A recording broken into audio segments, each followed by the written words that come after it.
Hi RNY friends, how are you?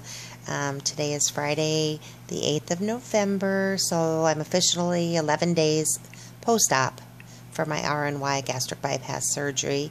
And if you had watched my video last week when I was 2 days post-op, you know that whole week of my surgery became a lot more complicated than I thought, because my mother had passed 3 days before my scheduled surgery, and the surgeon couldn't postpone it like quickly. He was booked out through the year, so my family encouraged me to go ahead and go through with it, which I did.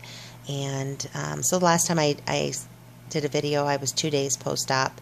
So since that time, I spent the first 2 days just back at home trying to get really rested up, because then last weekend we were gone for 2 nights to central Iowa for my mom's funeral, visitation and funeral services, and gathering with family.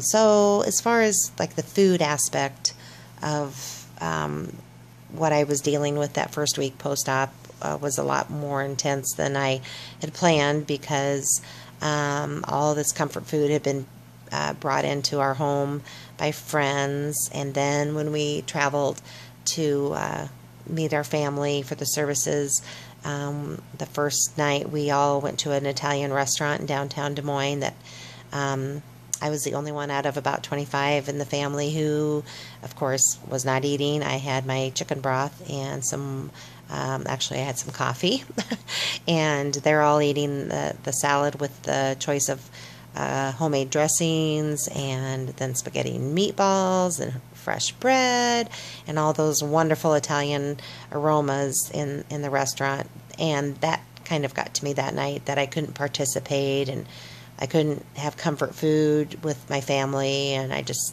sat there, you know, sips of chicken broth and coffee.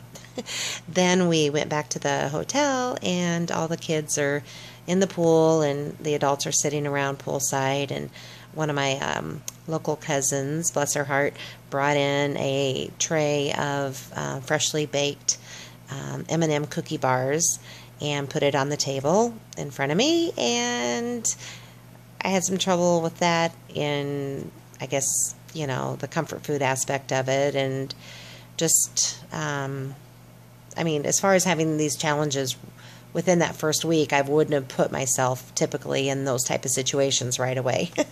But then, you know, the next day after the funeral, the church ladies put on such a lovely luncheon with all the homemade foods that they brought in, and the different salads and the homemade desserts, and, you know, everyone is enjoying that while I'm sipping on my Crystal Light water.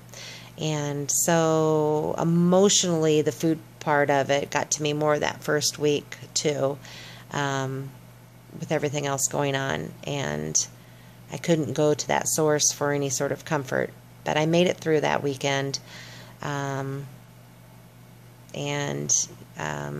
which was hard, but laid my mom to rest, and I got to see a lot of family that, you know, I haven't seen for a while, and had to say our goodbyes on Sunday. And then we headed back home brought my dad back, and getting him all situated.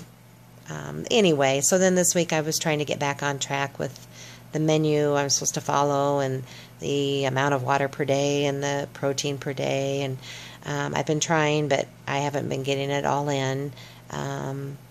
But also have went ahead and started on the vitamins and been trying to get all of those in, so that helps me get my energy back. That would be the biggest thing I would say this week, is I run out of steam pretty quick. Like, I feel good, start doing stuff, and then it's just like my legs are weak and I'm tired and I'm just out of energy. So if I do stop and then eat something with a little protein, or drink something with a little protein in it, then I get some energy back for a while. So, and I know I'm on the countdown till Tuesday, when I enter into stage 3, when I can add in things like scrambled eggs and refried beans, and so that's kind of exciting, coming up in, what would that be, 4 days.